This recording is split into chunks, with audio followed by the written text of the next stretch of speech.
کی عمر کو منتخب کیا گیا کہ 18 سال سے کم عمر والے نکاح نہیں کر سکتے. تو یہ احناف کا موقف بھی ہے اور یہ شریعت کا موقف بھی ہے اور ہمارا قانون اور آئین بھی یہی ہے. تو 18 سال کم و بیش عمر ہونی چاہیے کم سے کم لڑکے اور لڑکی کی. عاقل اور بالغ ہو، مجنون اور بچے کا نکاح نہیں ہوتا. اچھا، نابالغ کا نکاح شریعت میں ہو جاتا ہے اگر اس کا ولی یعنی اس کے والدین نکاح کرا دے تو اس کا نکاح ہو جائے گا.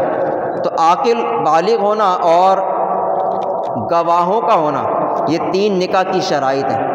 تو اگر ان میں سے کسی بھی چیز میں کمی ہوگی، خاص طور پر گواہوں میں، تو نکاح ہوگا ہی نہیں.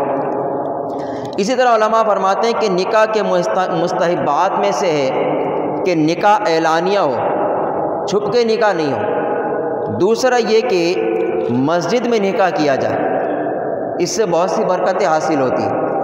تیسرا علماء فرماتے ہیں کہ جمعے کے دن نکاح کیا جائے کہ جمعے کے دن کی بھی برکتیں حاصل ہوں گی. اور چوتھا علماء فرماتے ہیں کہ خطبہ ہو، وہ خطبہ کہ جو حضور علیہ الصلوۃ والسلام کی احادیث مبارکہ سے ثابت ہے، یا کچھ بھی مسنون خطبہ پڑھا جا سکتا ہے.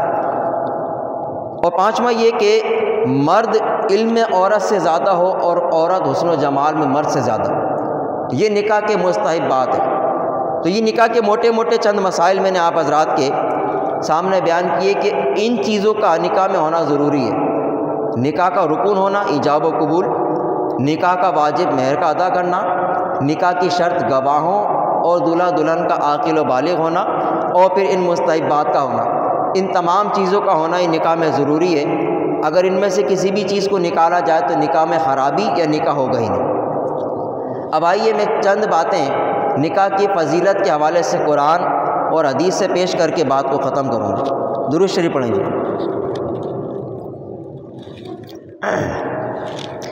دیکھو قرآن مجید فرقان حمید میں اللہ تعالیٰ نے نکاح کی اہمیت کو واضح فرمایا اور 4 آیتیں میں آپ کے سامنے پیش کرتا ہوں. اللہ فرماتا ہے، پہلی آیت آیت خطبہ اللہ فرماتا ہے، اللہ تعالیٰ ارشاد فرماتا فَانكِحُوا مَا طَابَ لَكُم مِّنَ النِّسَاءِ مَثْنَىٰ وَثُلَاثَ وَرُبَاعَ فَإِنْ خِفْتُمْ أَلَّا تَعْدِلُوا فَوَاحِدَةً. اللہ فرماتا ہے کہ تم نکاح کرو ان عورتوں سے جو تم کو پسند آئے، 2 سے 3 سے 4 سے، اور اگر تمہیں اس بات کا خوف ہو کہ تم عدل نہیں کر سکو گے تو پھر تمہارے لیے ایک ہی عورت کافی ہے.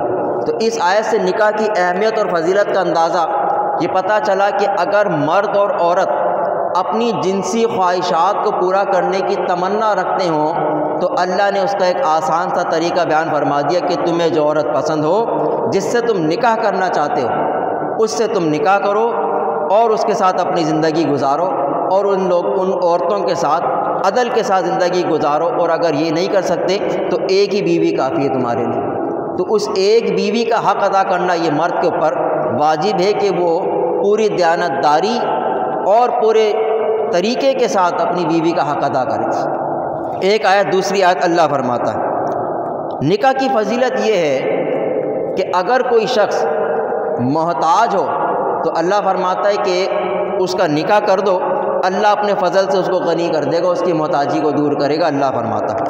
اللہ تعالیٰ ارشاد فرماتا وَأَنكِحُوا الْأَيَامَ مِنكُمْ وَالصَّالِحِينَ مِنْ عِبَادِكُمْ وَإِمَائِكُمْ إِنْ يَكُونُوا فُقَرَاءَ يُغْنِيهِمُ اللَّهُ مِنْ فَضْلِهِ وَاللَّهُ وَاسِعٌ عَلِيمٌ.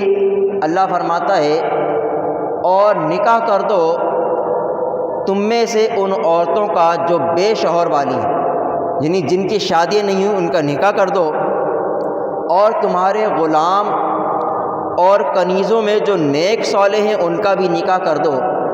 اگر وہ محتاج ہوں گے تو اللہ اپنے فضل سے ان کو غنی فرما دے گا، اور اللہ بڑی وسعت والا، جاننے والا.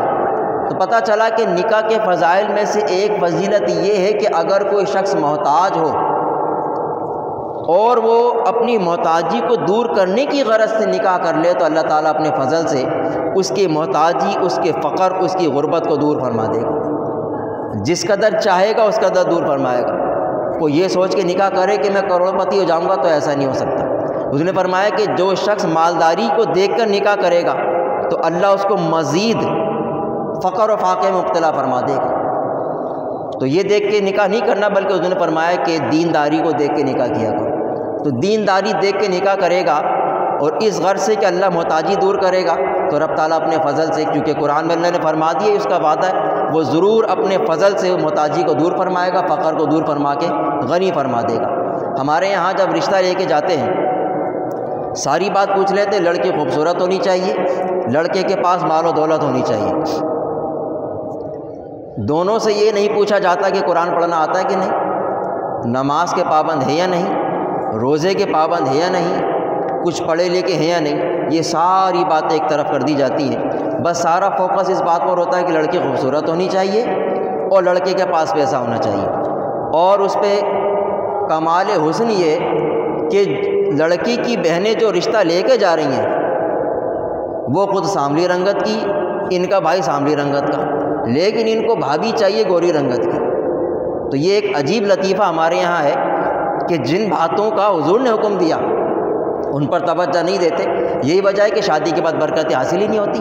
پھر کہتے ہیں زندہ باد، زندہ باد، زندہ باد، زندہ باد۔